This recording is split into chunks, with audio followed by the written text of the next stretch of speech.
स्वागत है आपका अपने यूट्यूब चैनल में शिक्षा रोजगार से जुड़ी बड़ी खबरों के लिए। चैनल को सब्सक्राइब कीजिए, लाइक कीजिए, कमेंट कीजिए, शेयर कीजिए। परीक्षार्थियों को पहली पाली के लिए 7 बजे सुबह पहुंचना होगा। जेईई एडवांस आज चप्पल सैंडल पहन कर ही जाएं। 13,588 छात्र छात्राएं राज्य भर से परीक्षा में होंगे शामिल। 40 केंद्र बनाए गए हैं पटना समेत राज्य भर के 10 शहरों में। आंसर शीट 31 मई को 9 जून को जारी होगा रिजल्ट।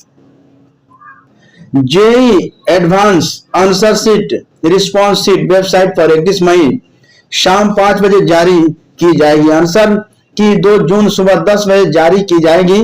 प्रोविजनल आंसर की पर फीडबैक और कमेंट्स 2 जून सुबह 10 बजे से 3 जून शाम 5 बजे तक कर सकते हैं। फाइनल आंसर की और रिजल्ट 9 जून सुबह 10 बजे जारी होगी।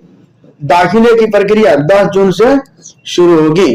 पीपीयू आज से 29 तक भरे फॉर्म।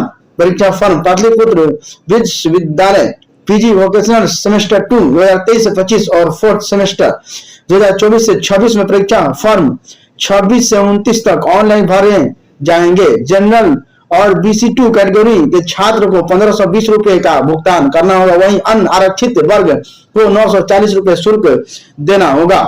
यानी कि देश के IIT में दाखिले के लिए रविवार को जेईई एडवांस ऑनलाइन मोड में होना है। पहली पाली की परीक्षा के लिए परीक्षा केंद्र पर छात्रों को सुबह 7 बजे पहुंचने का निर्देश दिया गया है। परीक्षार्थी चप्पल सैंडल पहनकर जाएं। दूसरी शिफ्ट दोपहर 2:30 बजे से शाम 5:30 बजे तक होगी। परीक्षा में बिहार से 13,588 छात्र शामिल हो रहे हैं। छात्रों को जेईई एडवांस केंद्र पर एडमिट कार्ड के साथ एक वैध ID प्रूफ लेकर आने को कहा गया। परीक्षा हॉल में परीक्षार्थियों को पारदर्शी बोतल में पीने का पानी व पेन पेंसिल लाने की अनुमति दी गई है। परीक्षा हॉल में घड़ी, mobile phone, Bluetooth device, earphone, microphone समेत अन्य किसी भी प्रकार के इलेक्ट्रॉनिक डिवाइस नहीं लाना है और ना ही अंगूठी, रिंग, ब्रेसलेट है ना, ईयर रिंग, नोज पिन, तावीज, झुमके, चैन, हार, लटकन, बैज, ब्रोज, बड़े बटन वाले कपड़े जैसी चीज परीक्षा केंद्र पर पहन कर आना नहीं है। छात्रों को प्रवेश पत्रों पर दिए गए बारकोड और बारकोड रीडर के माध्यम से पढ़कर परीक्षा केंद्रों में एंट्री पॉइंट पर ही उन्हें परीक्षा देने के लिए लैब आवंटित की जाएगी। बिहार में पटना सहित 10 शहरों में परीक्षा केंद्र बनाए गए हैं। पटना के साथ आरा, औरंगाबाद, भागलपुर, दरभंगा, गया, मुजफ्फरपुर, पूर्णिया, रोहतास और सीतामढ़ी जिलों में सेंटर बनाए गए हैं। 10 शहरों को मिलाकर करीब 40 सेंटर। 11वें नामांकन के लिए आवेदन की तिथि 31 मई तक बढ़ी। जहां 10वीं पास किए वहीं होगा 11वें में दाखिला।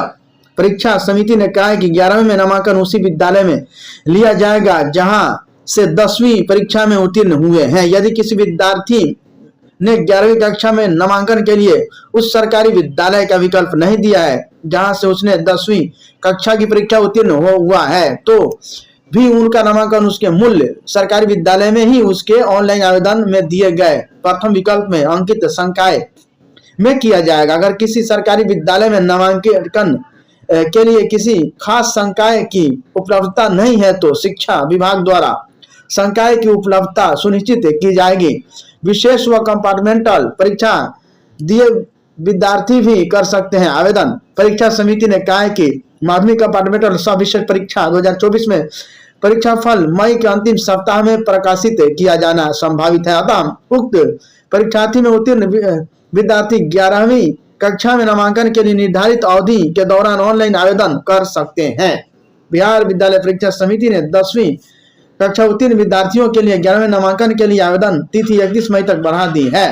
पहले आवेदन करने की अंतिम तिथि 24 मई निर्धारित थी। माध्यमिक, वार्षिक एवं कंपार्टमेंटल सब विषय परीक्षा 2024 से वंचित संबंधित विद्यार्थी CBSE, ICE एवं अन्य बोर्ड से 10वीं उत्तीर्ण विद्यार्थी परीक्षा समिति से संबद्ध शिक्षण संस्थानों में OFSS के माध्यम से 11वीं कक्षा के लिए आवेदन कर सकते हैं। शिक्षा रोजगार से जुड़ी बड़ी खबरों के लिए चैनल को सब्सक्राइब कीजिए, लाइक कीजिए, कमेंट कीजिए, शेयर कीजिए।